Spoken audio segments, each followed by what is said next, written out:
Coleman Trebor. I almost called him Coleman Kaj, but obviously this is Coleman Trebor. Now, Coleman Trebor was a Jedi Master on the Jedi Council. He replaced Jedi Master Yarl Poof on the Jedi Council. After Yarl Poof went away, Coleman Trebor took Yarl Poof's place, and Coleman Trebor was participated in the Battle of Geonosis, where he jumped up onto the stage and he drew out his lightsaber, and Coleman Trebor was obviously trying to kill Count Dooku. Which, first of all, I just want to say, Count Dooku was like not even holding a weapon at the time, so if Coleman Trebor had successfully killed Count Dooku, wouldn't that just be an offensive and preemptive killing of someone? And, you know, Jedi are not supposed to kill unarmed, defenseless people. I mean, obviously Count Dooku is not defenseless, but he was not holding a weapon at the time, and he was not actively threatening Coleman Trebor, so it would be kind of wrong for Coleman Trebor to just kill Count Dooku, or maybe he was just trying to capture him, but then if he wanted to capture him, he would only be holding his lightsaber in one hand, and he's obviously holding it in both hands, so, I mean, what was he going to do? And with Coleman Trebor, by the way, in this video, I might make a mistake and call him Coleman Kaj. It would be helpful if those characters had different first names, but this is obviously Coleman Trebor, not Coleman Kaj, as I said before. Now, obviously, as we know, once Coleman Trebor gets up on stage and tries to kill Count Dooku, Jango Fett immediately starts shooting at Coleman Trebor, and Coleman Trebor dies. And I just want to say, obviously, Jango Fett didn't really do that because he liked Count Dooku per se. He doesn't really care about Count Dooku. Jango Fett, first and foremost, wants to get paid. He wants money, and Count Dooku is the guy paying him money. So if the guy paying him money dies, then how's he going to get his money? So that's why he saved Count Dooku. And secondly, if Count Dooku were to die, then the Jedi would win the battle right away, and that means Boba Fett and Jango Fett would get captured, and Jango Fett's main priority is the safety of Boba. Jango Fett's main priority is to keep his son safe, so yeah, so those are really the two reasons why he stepped up to protect Count Dooku. Now, of course, people will say, well, Jedi Council member, why does he die so easily? Oh, he gets shot and, like, dies. Well, I do want to remind you that Adi Gallia was rammed into a, like, Adi Savage Press stuck his horns inside of Adi Gallia and stabbed her. Evan Peel was killed by a random animal. Anuba, the beast is called an Anuba, the one that killed Evan Peel, and Agent Kohler was stabbed by Darth Sidious. Stacey Tim was killed pretty quickly. Kit Fisto was killed pretty quickly. Plo Koon was shot down and blown up. And so, yeah, they were all caught off guard. That's what happened to Coleman Trebor. He was also caught off guard. He wasn't paying attention, and he should have used his peripheral vision to really see what was happening.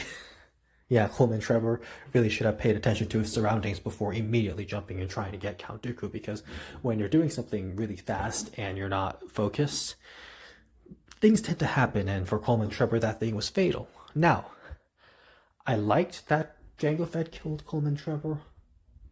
It was one of the most powerful things that Jango Fett did before Jango Fett got his head cut off by Mace Windu.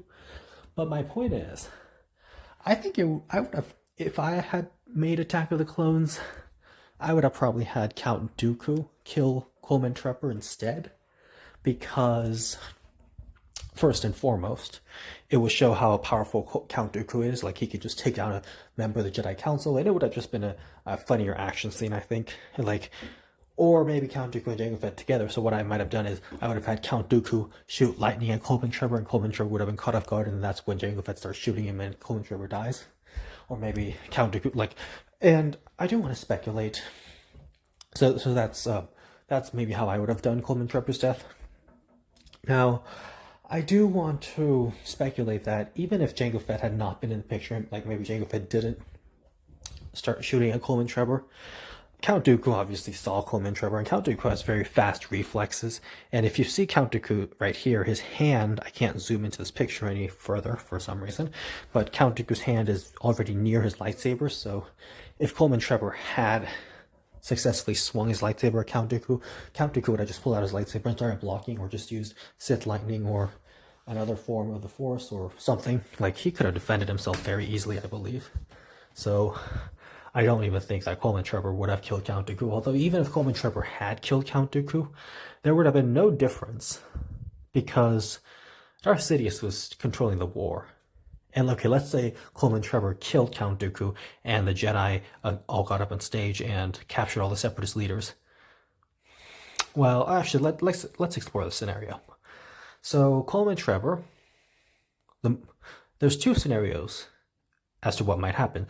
Actually, three. So let's say Coleman Trebor is able to successfully block Jango Fett's attacks, and Coleman Trebor throws his lightsaber. Coleman Trebor stabs Jango Fett and kills him. And Coleman Trebor tries to kill Count Dooku, but Boba Fett grabs the blaster and shoots Coleman Trebor while he's not paying attention, and so Coleman Trebor still dies. Or, I mean, I lied, it was actually four scenarios that I have in mind. Or Coleman Trebor stabs Jango Fett, and Coleman Trebor swings at Count Dooku, but Count Dooku counters with Sith Lightning, and then Count Dooku gets his lightsaber and chops off Coleman Trebor to pieces, and Coleman Trebor dies. So in those two scenarios, nothing really changes. Nothing will fundamentally change, as Joe Biden likes to say. Of course, Joe Biden was talking to his donors. But Coleman Trebor, but yeah, I mean, we could talk about donors and money in politics and how horrible that is, but this is a video about Star Wars, not money in politics, so we'll get to that in a different video someday, soon. But Coleman Trebor, okay, now let's get to the two scenarios in which something changes. So let's say Coleman Trebor cuts off Count Dooku's arms and captures him, or Coleman Trebor kills Count Dooku. And I think the scenario with Coleman Trebor capturing Count Dooku would be a little too complicated. So we'll get to that later, because this video is, I don't want this video to get too long, but yeah, Coleman Trebor, let's just say he swings and Count Dooku is too slow and Coleman Trebor just cuts Count Dooku diagonally and Count Dooku is dead.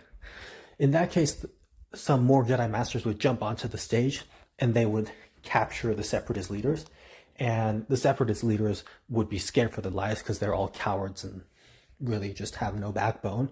Quite literally for some of them. Like some of them literally don't have a backbone. Like they don't have bones in their neck, some of them, because they're aliens. But yeah, the Separatist leaders would be captured by the Jedi, and the Separatist leaders would immediately deactivate the droid armies because they would be scared for their lives. And the Battle of Geonosis would be over, and now obviously Paul the Lesser would have to give the order for the Geonosians to stand down, and the Geonosians would surrender. So the Jedi would have far fewer casualties, and the Jedi would have the Separatist leaders in custody. Count Dooku would be dead, and the clone troopers would still arrive. But the thing is, Darth Sidious is controlling the war. Count Dooku has no real power. Darth Sidious is the real power. Dooku is just a puppet. It's like, yeah, I mean, Count Dooku is really just a figurehead. It's like Dick Cheney is Darth Sidious and George Bush is Count Dooku. Like, Count Dooku is still a horrible war criminal and terrible and awful, but the real guy in power is Dick Cheney, and Dick Cheney is calling all the shots and making all the moves. Of course, Count Dooku is still a horrible, evil war criminal, so that does not absolve him of anything, to be clear. But yes, with Count Dooku dead, I mean, Darth Sidious would still be in charge, so Darth Sidious would still have the Separatist systems declare war on the Republic, and the Clone Wars would still break out, and everything would happen exactly the same way it did, the only difference being that Count Dooku is not in the picture, and the Separatist leaders are all in jail. But even with the Separatist Council in jail, there's still the Separatist Senate, and the Separatist systems, and the droid armies, and they would still wreak havoc. And really, the Trade Federation would probably just select new leaders. The Banking Clan would select a new leader. The Techno Union would select new leaders. The Corporate Alliance would select new leaders. The Commerce Guild would select new leaders. And so it would just be business as usual. Nothing would fundamentally change.